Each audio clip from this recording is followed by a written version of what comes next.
नमस्कार बच्चों, मैं डॉक्टर प्रियंका शर्मा राजकीय महाविद्यालय लक्ष्मणगढ़ अलवर से बीए पार्ट 2 की होम साइंस की सभी छात्राएं। हम इस समय पेपर 2 पढ़ रहे हैं। हमने पिछली क्लास में पढ़ा था कि धागा का निर्माण किस तरह से होता है, धागे के द्वारा वस्त्र का निर्माण किया जाता है।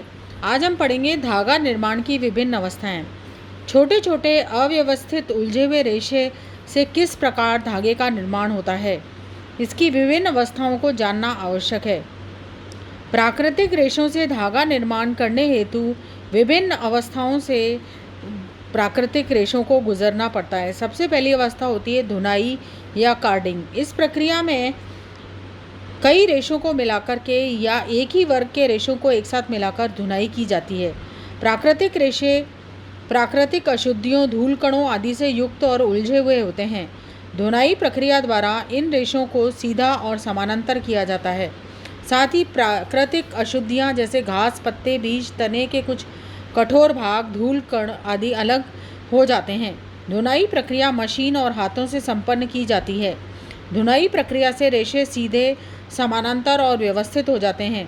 अशुद्धियां निकल जाती हैं।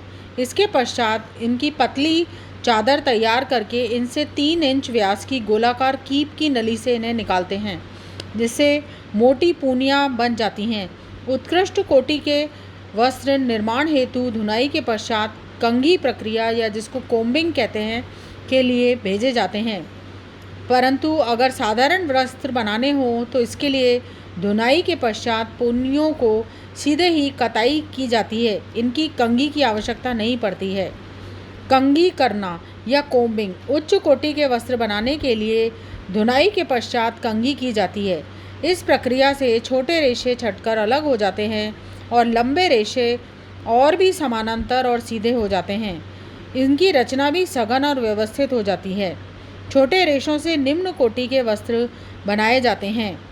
खींचना या ड्रॉइंग आउट। खींचने का अर्थ है छोटे रेशों को बड़े रेशों से अलग करना।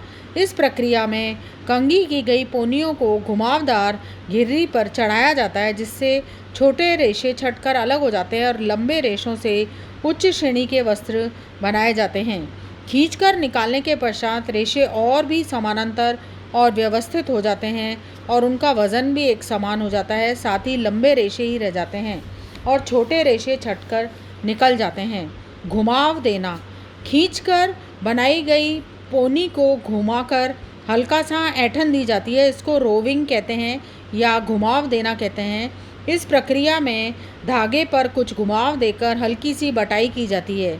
इससे रेशे जो अब तक समानांतर थे पास पास आकर एक दूसरे पर घूम जाते हैं और अब इनकी रचना और भी अधिक सघन हो जाती है। फलतः ये पहले से भी अधिक मजबूत हो जाते हैं। अब इनमें धागे का पहला स्वरूप दिखाई देने लगता है, परंतु अभी भी ये निर्बल होते हैं। इन्हें जरा सा दबाव या झटका दे दिया जाए तो ये एक दूसरे के साथ पृथक हो जाते हैं। इसके पश्चात इनकी कताई की जाती है।